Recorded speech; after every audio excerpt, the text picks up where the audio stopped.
Hi, how you doing? I am recording from work again because I've just got so much going on, and I've got so much to tell you and share with you that I don't want to wait and then I forget about it. So I want to do an episode today about not getting the perfect diagnosis, feeling when we don't really know what's going on and we get that self-doubt creeping in, and how I overcome it. So let me start with I had an atypical Addison, so it was an not the right breed, not the right age, not the right gender coming in, and the electrolytes were not quite right. The dog was flat, and they was referred from another vet. Now, I hate it when I have complicated things like a DKA or an Addison's and it's referred from another vet. And whatever they have done, those first steps are maybe not the ones I would have taken. Not because there's anything wrong with them, it's just not the kind of like the sequence I would have chosen. I'd much rather start from scratch, right? So this is already for me a barrier to do my work properly because now I'm like, why did they do this? And maybe there's data missing from the hospital sheet, and I'm just like confused already without even seeing the animal, right? So I see the animal, and in this case, the so Addison's is when, let me just quickly, because I have to Google this shit every time. That's the first thing I want to say. So I have been a vet now for over 20 years, and I only do emergency work. And obviously, I work 1 week a month. And Addison's is not that frequent a disease, and so that and DKAs is something I have to look up every time. Like, what is it again? And how do I treat it? And as soon as I see it, I'm like, oh yeah, that one. No? But it doesn't come automatically to me. And that's the first thing I want to say. Like, if you don't know something or you don't remember something or you have to like literally Google it or you have to ask your nurse or the other way, it's like, what was that thing again? Don't feel bad about that. Like, don't let the self-doubt creep in because you're resourceful. And as soon as you start looking it up and as soon as you remember what it is, you will know what to do and you just take one step at a time. So that's the first thing I want to point out. Like, if something comes in and you feel that you get that thought, like, I should know this. Like, that is not helpful at all. And I want you to notice when you get that thought. I used to get this all the time. And I used to make it mean about me that I was a less than good vet because I didn't know in an instant. And I felt like I had to prove something. And I felt that I had to talk about it in a way as if I really knew what I was talking about to impress the other vets and not have the other vets nurses thinking that I'm stupid or that I don't know what I'm talking about or I'm worse than them or they can't trust the animal with me because I don't know what I'm doing, right? Like, there's a ton of stuff that I don't see regularly and I cannot remember it. And I sometimes I don't even remember what it is. Like, I'm not I like DK and Addison's. As soon as I look it up, of course I know what it is, but it's just like I'm like, which one is the one with the insulin you have to give and then the dextrose if it's not whatnot? Like, I cannot remember it, right? And also perimenopause. So there we go. So that's the first thing. You get a case in and the other vets seem to know what it is and you don't. That's fine. It's not a problem. Don't make it a problem. Don't make it into something about you being a worse vet or that something has gone wrong and you forget everything and you're not good enough. No, because I do it and the animal's okay. I sort it out. I ask around. I look it up and we just maybe I take 2 minutes more than someone who knows straight away and walk in encyclopedias, but I don't think the animal's any worse off for it.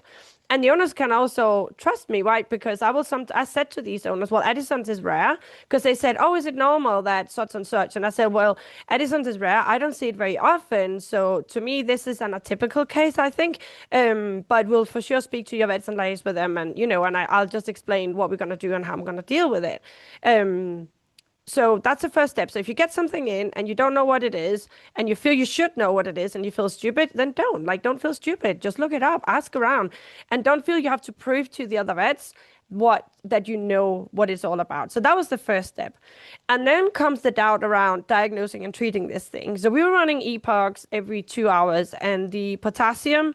So just in case some of you are horse vets or whatever and don't know what Addison's are, or you're like me and completely forget. So Addison's is when there's something wrong with the adrenal glands and they don't produce enough mineralocorticoids. So you need to give them cortisone and then you need to give them some whatever psychocortical, I think it's called, like to stimulate the minerals as well. Anyway, so what happens is that the potassium normally shoots up, the sodium drops, and that's really bad for their system in general, right? So they go into bradycardia, they get arrhythmias, and it can be fatal really quickly. I compared a bit to like a blocked bladder cat where the same can happen. The potassium shoots up and you need to do something about it. However, this potassium was kind of high, but it wasn't that high that I needed to run in and try to lower it with insulin and giving dextrose and all that. But it was high enough that we had to keep giving it fluids. And I was getting really frustrated because um, I could not seem to get this under control, and it just seemed to be going nowhere. So in the end, I just gave it like a massive bolus that the referring vet hadn't given it yet, and then that kind of settled it, no? But it was that was the second thing I want to say. So I liaised with my nurse, right? And my nurse is not specialized in ICU. She's not a special ER nurse. She's a normal veterinary nurse, and she's seen some things, and she also worked nice with the other night vets, so she knows things that they know that I don't know. And we were like literally Googling together, like what's the next step here? Like I feel kind of stuck now. I don't know how to move on from here. And I happily say it to her because I don't have to prove anything to my nurses. I am happy to say I feel like last year I don't know what to do. Let's sort it out. And because I am happy to, I don't know if I'm happy, but I'm comfortable showing my vulnerability, showing my weakness, showing that I'm not sure what to do with right now with this thing, and I really want to save this dog. He's a nice dog, and they are nice owners, and we want him to live, no? Um, and being willing to showing your weakness and showing your vulnerability when you have a case that where you suddenly feel like you're in over your head, and you feel like I'm stuck now. Be willing to show that, and also be willing to show that without making it mean anything about you, making you feel any less than. I tended a lot in the past to do this where I would then feel super judged by the nurse. And the nurse would probably not even judging me at all, but in my head, I felt that I was being judged. No, I was imagining, I was projecting onto them what I thought they might be thinking about me. I'm like, they're probably thinking this. I bet they're thinking this. And when we do this to ourselves, like our brains are trying to solve this complicated internal medicine, whatnot, or surgery or something, right? And I'm just gonna go and turn the heating down, but I'll keep talking so you can hear me. But on the video, I'm gonna disappear.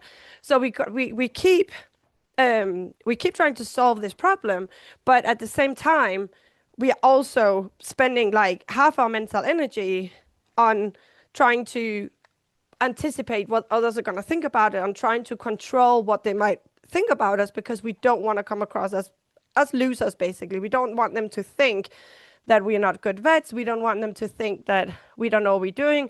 And like, I have to show that I know more than you kind of thing. And my nurses keep surprising me. They have like this knowledge that comes out of nowhere because maybe another vet told them. Like, we have a lot of new grads that they are literally walking encyclopedias.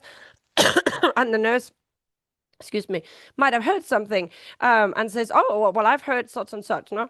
And for example, the other day, my nurse said, no, I think for diabetes, you don't really measure your fructose anymore. It's not really the thing. Now you have to have that, I can't remember, Librela? No, that's an injection. It's a thing where you plug it into your skin and then you can read your blood glucose with an app. And I'm sure I'm annoying a lot of you. Saying everything wrong, but I can literally not remember the name. And I was like, that is so interesting. Who told you that? And she's like, oh, it's such and such vet. And I'm like, oh my God, I'll have to ask them. And then I'm like Googling it. And instead of thinking, oh my God, I should have known that, the nurse knew more than me, I'm just like, oh, new knowledge. That's cool. Now I know that. That's so interesting because like forever has been fructose, no? And so the same with this Addison's dog. My nurse said, oh, like, so I think when the potassium reached such and such, then this happened, or one of the reasons. And we were like Googling and just kind of debating, and you can get to a result that is better for the patient and for yourself and for everybody around involved so much faster if you're not stuck in your brain about I should be able to resolve this on my own and I should know this and they're going to judge me and they're going to think I'm a terrible vet. And it takes a level of confidence in yourself to be able to get to that point. If you have a lot of ego, and I don't mean, I've said this before, not an egomaniac like Trump, but you have this ego you feel you have to protect. You're very scared to let others know that you're feeling vulnerable, that you don't know, that you're feeling stuck, that you feel like you're not enough.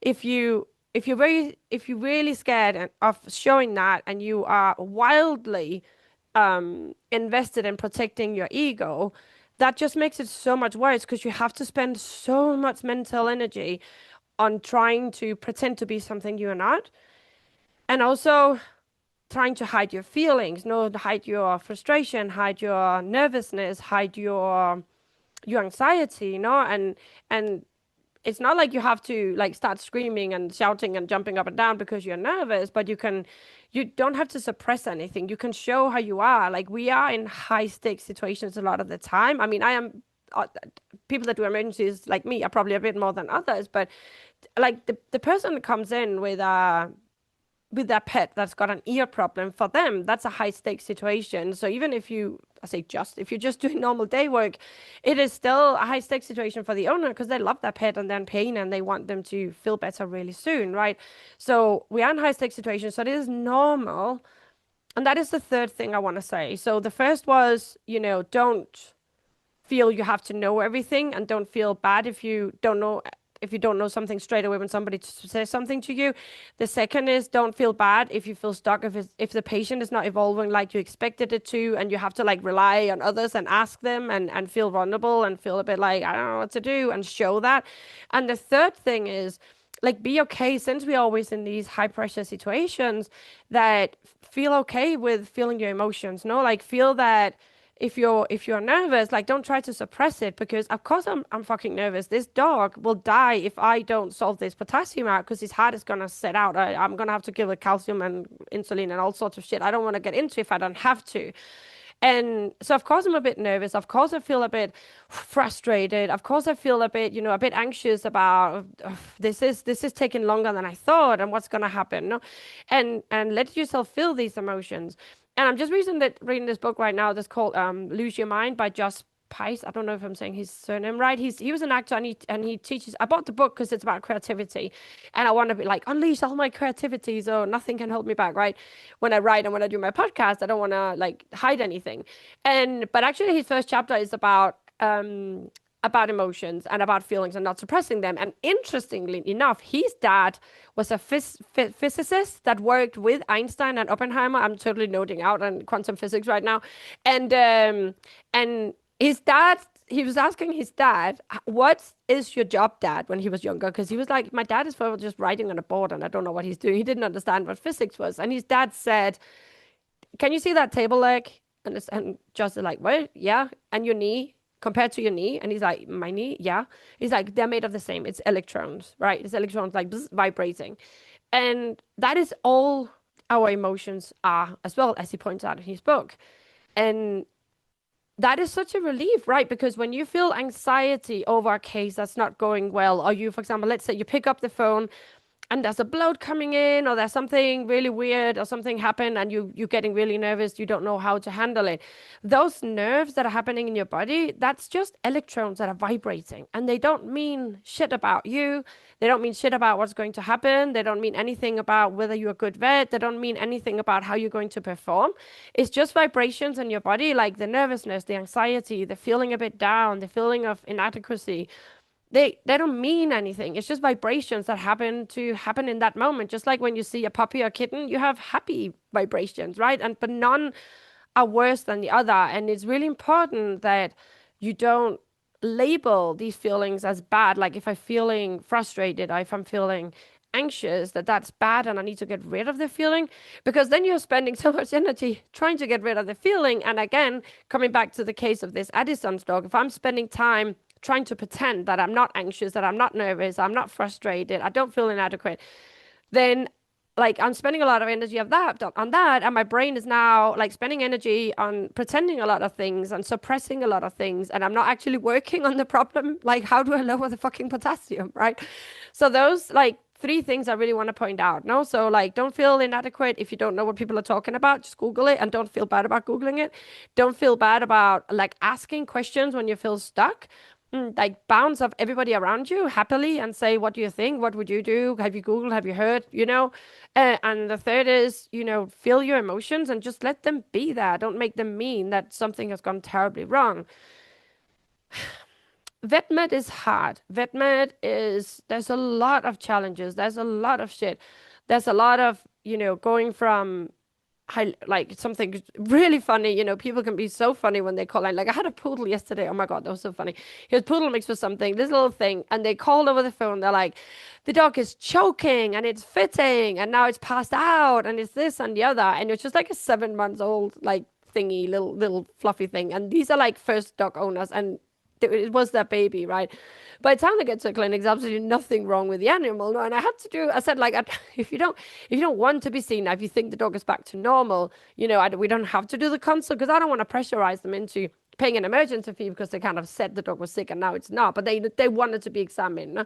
So I'm like doing a full exam on the dog, and there's literally nothing wrong with it. Like, from our description, I literally think they went on a walk and he got a leaf or a bit of fluff stuck in his mouth and he was trying to get it out. I think that was all that happened. No, and then you laugh about that. So there's moments that are hilarious and you can laugh about it and you feel like that's you feel a bit sorry for them, but you think it's really funny as well.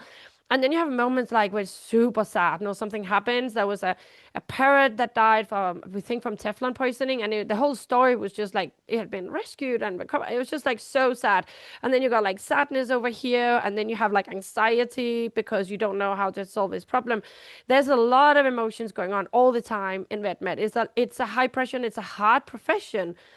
And you don't need to spend extra energy on suppressing those emotions, and you don't need to spend extra energy pretending to know something that you don't, to cover up for some inadequacy you think you shouldn't have, no? And what I want to say again with this case, so this was a case about the Addisons, and then I had a case yesterday, just as an example of like there is no black and white in vet med, no? A little Dachshund that was it was sitting on his mom's lap, and suddenly that big Chow Chow attacked it for no reason, and bit it. And there was a puncture wound on the outside of the shoulder, and then there was one puncture wound in the axilla, and the dog was so sore. No? And I said to the owner, look, this is a 50-50. I can knock your dog out, we can flush the wounds, we can like open up, explore this and the other, or we can trial a ton of pain meds and some antibiotics. And I know like now we don't tend to do antibiotics that much, we tend to flush the wounds instead, but it was just a place that was like so awkward. So I said, do you want to trial that and then see how she is? And if she's not any better, Monday, then maybe it's time then to sedate and do some exploration, maybe imaging if it's, if the limp is really sore, no? And I feel like a lot of times we have to give like a black and white decision to the owner. Like the thing we have to do is knock this dog out and we have to flush the wound and we have to do all these things.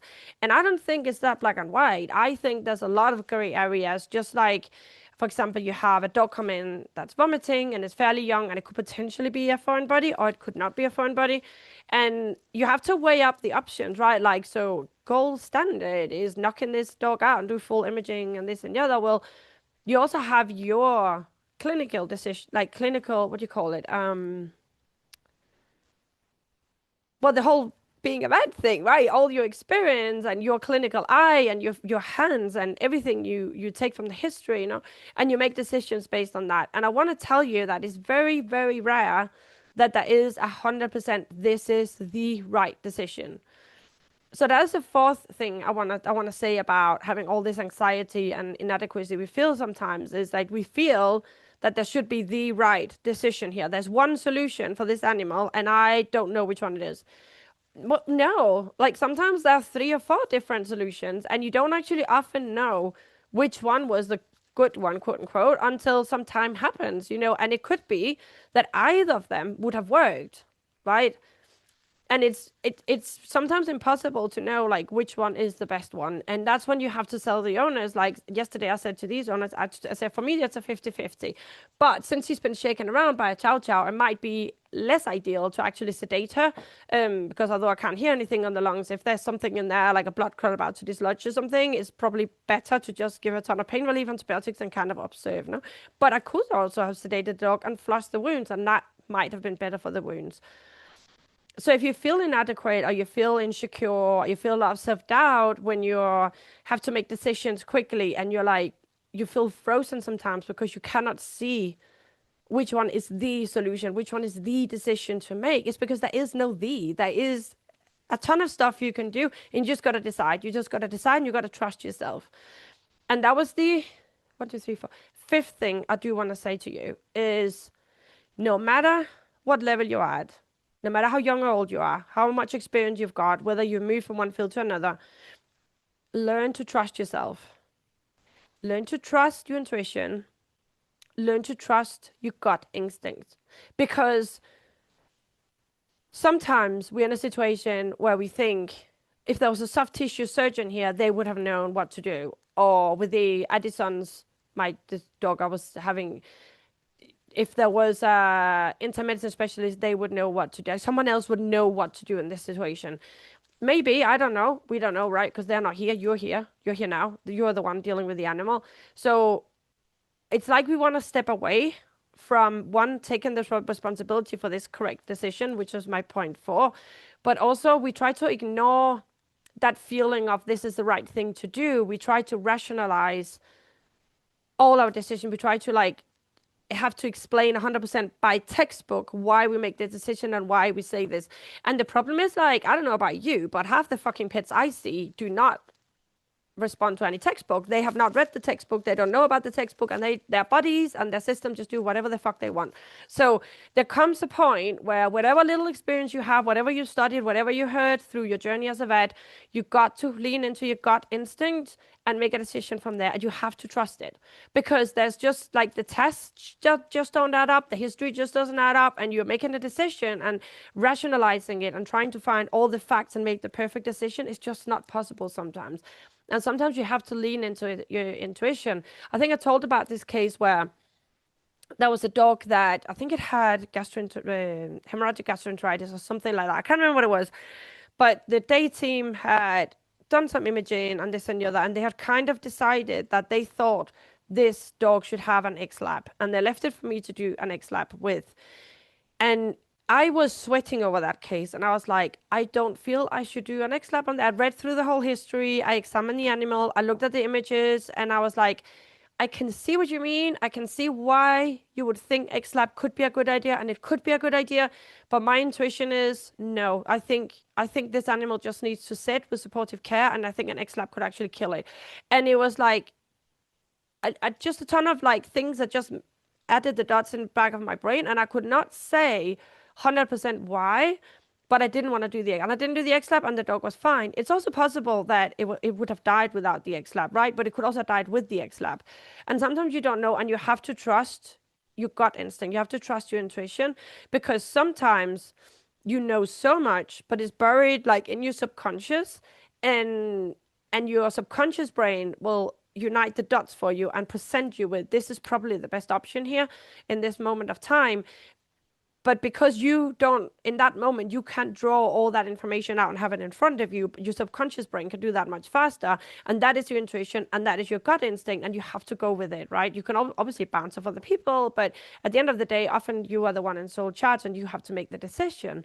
And that's why also it is foolish to think, oh, I wish there was another vet I could ask, because they don't have all the information you have. If they are like sitting on the other end of a WhatsApp chat or something and you're asking, it's nice to have other people's point of view, but at the end of the day, you're the one in front of the animal. There might be like a smell coming from the animal. There might be a way that they stand. There might be something the owner said that you can't put your finger on, and you just think that this will be the best action, no? And of course, the more years you work, the more you can lean on this, because you're going to have more and more information stored in your subconscious brain. But also, just as a newbie, you can do this as well, no? And the thing is, a lot of the vets I coach are my age and have my level of experience, but you're still not trusting your gut instinct. And it's almost like worse. I feel like the new grads that come out have more confidence than us older vets, because I think we know how many things can go wrong. As you come out as a new grad, you're like, oh, textbook, we just do this, this, and that. And then slowly you start to see that how complicated things actually are, and how these patients have not read the textbook. And we start, maybe cases don't go really well, or in our brains we think they don't go very well, and then we start not trusting ourselves, no? And I was coaching a client, and she said, yeah, because this went wrong. She was like, no, because it went wrong, then whatever. And I'm like, well, the animal didn't die. I wouldn't say it went wrong. It was just a bit of an unusual case you had. And I just like did that twist. And she's like, yeah, you're right. It was actually just an unusual case. It wasn't that it went wrong. It was just unusual. And if we keep telling ourselves, I guess this is like the 6th point now, but if you keep telling ourselves that if something didn't follow the textbook, and my plan didn't go as planned, and the animal didn't respond, then it went wrong. It's wrong, right? And then you keep telling yourself, and all these like wrong cases accumulate in your brain, and you start getting really fearful of doing the wrong thing. when all it was unusual cases that didn't respond as expected, cases that weren't textbook, cases where you didn't have the full history or whatever. No, and you tell yourself that I'm doing this wrong, and actually there's nothing wrong about it. It's just like unusual. It took a bit longer to recover. It wasn't quite as expected. No, but when we keep beating ourselves up over doing the wrong thing, that's when you then going back to like point one, two, and so on, like the first, like you don't want to admit that you don't know what something is because like now you have all this like wrongness in the back of your mind. I do things wrong, and now people are going to judge me, and you don't want to tell them that you feel stuck and you don't know what to do next. And when you feel like fear, anxiety, frustration coming up, you think that something is going wrong again, right? Because like the wrongness, you're wrong, you do things wrong, like you do the cases wrong, the cases go wrong for you. um and then you're like, you don't want to feel those emotions because that's terrible, so you try to suppress them. And I've forgotten what the fourth point was. um I should have written this down, shouldn't I? This is like me on nights with like I remember a foamy brain. I'll have to re-listen to this back and then make the list and put it in the show notes. But the last point was definitely listening to your gut instinct. And you don't do that when you don't trust yourself, because you think that when I trust myself, I do things wrong, right? So that's why it's also like, if you can find the podcast episode that is the 3-step evaluation process, is so important, because then you can evaluate the case and say, no, it's not that it went wrong. It was just like it didn't go as expected because there was like information that was missing, or, it didn't respond to the last patient I treated exactly like this one, and it was exactly the same and they responded differently. So that's what I wanted to say today. And I wanted to do this while it was still fresh in my mind, but now I'm tired. I can't remember all the points. So I'll have to listen back to this and put them in the show notes for you. I hope this was really helpful. And now we're coming up to Christmas. If you haven't listened to the last episode where I talked about my course, we finished my physical course. Physical? Why is it physical? My online course, where we did have coaching with the course, and there was that people have to come live on calls as well. But I've tweaked the course now, so you can just like get an email every week with the materials from the course, so over 12 weeks, and I address all the stuff I've talked about today. So all these tools come together in a way that you can work without feeling you're wrong, without having all that anxiety, without feeling that is the right decision, without like all that stress. No, so I really encourage you to check that out, the 12-week course. I have put the link in the show notes. Hopefully I'll remember with this like spongy brain I've got today from the night shift. The vets that have been in the course have been incredibly grateful and incredibly happy to have learned all the stuff they have. And even if you think you know it all already, even if you think that, oh, it's not going to help because I already know this shit, and actually it's just vet men that's really difficult for me, that is actually not the case. Because once you go in and you start exploring the way you work, the way you see things, the perspectives you have, the patterns you're working, and how much that stress you out at work, you realize how much control you actually have over being able to have a more enjoyable time as a vet. And when I say having an enjoyable time, I don't mean that now all the anxiety, the fear, the doubt, and all that is going to go out the window. But you can have that and you can still operate as a vet. You can still be functional and you can still have a good time, and you can just kind of roll a bit more with everything that goes on inside of you, instead of like trying to suppress it. So I hope that was really helpful. Reach out if you have any questions, or if you have any feedback, or if you wanted to know more about the podcast. If you don't know, then you can find me on social media. I'm on Facebook, I'm on Instagram, I'm on LinkedIn as Gunilla Life Coach, and there I'm also happy to like reach out and have conversations there if you like. That's it. I've got the course. I still offer one-on-one coaching, so there's a link to that in the show notes. And it's funny because I was talking to one of the vets that finished the course about how often she went to sign up for the course, but then she was like, she just held her back so much because she was worried about getting on screen and telling someone about her problems and being vulnerable and having to like talk about her feelings, and she just felt that was so weird, and it held her back for a long time. So she actually signed up for the course last minute. And I am sure a lot of you feel the same. I am sure a lot of you are like not even contemplating coaching because you think like that's just so weird. I don't want to sit and speak to a stranger about stuff like, what is that going to help? Let me tell you, it helps a lot. It helps a ton. I swear by it. I cannot tell you how much coaching makes this world a better place. It makes the world a better place for the person that receives the coaching and for your whole family, your workplace, your friends. Everybody will notice it when you get coaching because everything that's holding you back, everything that's keeping you stressful and make you feel stuck and make you feel you're wrong and make you feel anxious and you can't sleep and you don't enjoy your time. All that shit, it's just that you just process all that and you learn how to deal with it in a way that you can have like issues, you can have stressful days as a vet, but you don't put all this other shit on top of it, all this self-doubt, all this judgment and fear of judgment and all that, or not managing your time and everything else, right? So, if you wanted to treat yourself this Christmas, absolutely 100%, I would encourage you to take one step up and purchase the course, which is only 199. And if you want to really go in, then I would encourage you to sign up for one-on-one coaching with me. If you purchase the course and then think, actually, I want some help with this, I would like some more personal, like one-on-one help with this, then I do take the price. If you purchase the course, I do take that price off the coaching price because now when you sign up for one-on-one coaching with me, I just give you the course anyway. So you have like the one-on-one like feedback, support, like showing you like where you're beating yourself up basically, but you also have the structure of being able to see like how we are using the tools as we go along, no? So I'll put the link in the show notes. Reach out if you have any questions and I'd love for you to fill out the questionnaire I have for the podcast with any ideas, question, anything you want me to talk about, cases you've had. We can address them like super anonymously so nobody knows about it, but like I can like analyze and pull apart that case and how you maybe could have dealt with it in a different way, not medically because I am not the best vet in the world, but I can tell you how emotionally and mentally you could address these cases. Okay, because that's my specialty and that's what I love to do. So have a great week. And if you don't listen to my episodes again before Christmas, then Merry Christmas and Happy New Year. Love you all. Bye.